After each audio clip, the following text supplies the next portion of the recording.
Berlin, 1943. Hauptmann Maria Schneider knew exactly what awaited captured officers. The Gestapo manual she'd studied outlined 4 to 7 methods of extracting information. Pliers, electrodes, ice baths, sleep deprivation. She'd memorized every resistance technique, hidden a cyanide capsule in a hollow tooth, prepared herself mentally for the worst pain imaginable.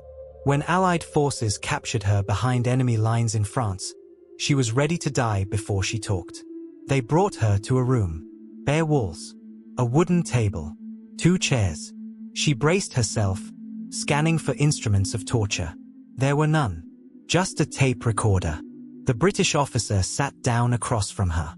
No anger in his eyes. No malice. He pressed play without saying a word. At first, Maria didn't recognize the voice coming through the speaker. Then her entire body went rigid. It was her mother, reading a letter. A letter 8-year-old Maria had written from summer camp in 1928. Mutty, I miss you so much. Today we caught fireflies in jars. Mine glowed the brightest. I pretended each one was a star I could give you as a present. Maria's hands started trembling. This wasn't in any training manual. This wasn't how interrogations worked. The officer said nothing. Just let the tape play. Her younger brother's voice came next. 7 years old, singing a lullaby, off-key, sweet, innocent. Then her father's laugh. Deep and warm, recorded during a family dinner the Gestapo had surveilled years before. For 3 hours, they played her childhood back to her.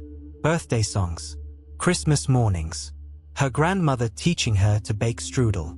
Every moment of love and innocence before the swastikas, before the ideology, before she became Hauptmann Schneider. Day 2. They brought photographs. Her childhood home in Munich. The window seat where she'd spent countless afternoons reading fairy tales. The bakery on Mullerstrasse where her father bought her marzipan every Saturday morning. Then another photograph. The same bakery, reduced to rubble. An Allied bombing raid, 1942. And her best friend, Greta. 17 years old in the photograph, smiling, her whole life ahead of her. The officer slid another document across the table. A death certificate. Greta had joined the resistance. She'd been captured and executed in an operation that Maria's own intelligence report had made possible. Maria had helped kill her childhood best friend without even knowing it. The interrogator's voice was soft, almost gentle. Did you know she was in the resistance, Maria? When you filed that report, did you know? Day 3. Day 4. Day 5. They never shouted. Never threatened. Never laid a hand on her. They just kept excavating her past and holding it up like a mirror. 23 faces. Resistance fighters captured because of her intelligence work. Some executed. Others sent to camps. Each one had a name. A family. A story. The British had collected them all. Then they played her another recording. Maria's own voice from 1936, a university debate. Listen to her words, passionate and clear, arguing for human dignity, for rights, for compassion. Listen to yourself, Maria. Listen to who you were. This was something new, something the traditional interrogation methods never addressed. The human mind has remarkable defenses against external pain. Soldiers endure torture by compartmentalizing, by separating their body from their mind, by retreating into training and willpower. But this was different. They weren't attacking her body. They were resurrecting her conscience. Maria stopped eating. Not as protest, but because she couldn't keep food down. The dissonance was physically tearing her apart. Every night in her cell, she heard her mother's voice reading that letter. Every morning, she saw Greta's face. The girl who'd taught her to braid hair. The girl who'd shared secrets under blankets at sleepovers. The girl she'd killed. The questions continued, deceptively simple. Would your mother be proud of what you've become? When you were 8 years old, catching fireflies, is this the woman you imagined you'd grow into? Do you think your father's laugh would sound the same if he knew what you've done? Maria had trained for torture. She could survive electric shocks, beatings, waterboarding. Physical pain was finite. It had limits. It was external. Something done to you, something you could resist. But this was infinite. This was internal. This was drowning in the weight of your own choices, your own compromises. Your own humanity slowly surrendered piece by piece until you didn't recognize yourself anymore. On the 11th day, Maria Schneider broke. Not her bones. Not her will. Her identity.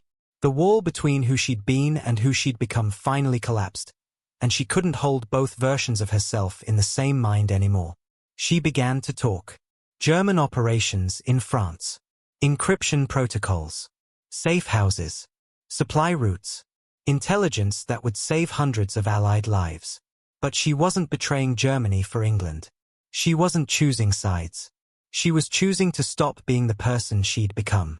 Even if it was too late. Even if it changed nothing. The war ended 2 years later. Maria Schneider was released from custody in 1946. She never went home. For 31 years, she lived in a psychiatric facility outside London. The doctors diagnosed severe depression, dissociative episodes, what we'd now recognize as complex PTSD. She rarely spoke. When she did, nurses reported she would ask the same question, over and over. Does my mother know? Please, does my mother know what I did? Her mother had died in 1944. She never knew her daughter's role in the war. But for Maria, the question had no answer. The interrogation had opened something that 30 years couldn't close. So here's what haunts interrogation ethics to this day. Was it torture? By the legal definitions of 1943, no. They never harmed her physically. Never violated the rules of war as they existed then. Left no scars that could be photographed for tribunals. But perhaps that's exactly the point. The Geneva Conventions would later outlaw physical torture. Waterboarding. Electric shock. Beatings. But what about this? What about forcing someone to confront every choice they've made? Weaponizing their own memories? Creating unbearable cognitive dissonance between who they were and who they've become? Modern neuroscience has a term for what happened to Maria: identity discontinuity.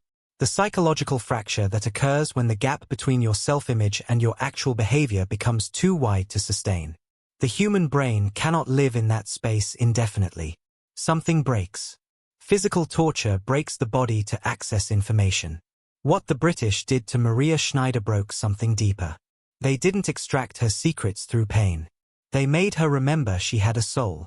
And then they made her live with what she'd done to it. Maria walked into that interrogation room expecting agony. Expecting to prove her strength through endurance. Expecting a battle she'd been trained for. What she got instead was something no training could prepare for. The unbearable gift of self-awareness. The excruciating burden of empathy. The inescapable weight of conscience. She expected torture. What she got was far worse. She got the truth about herself. And she spent the rest of her life drowning in it.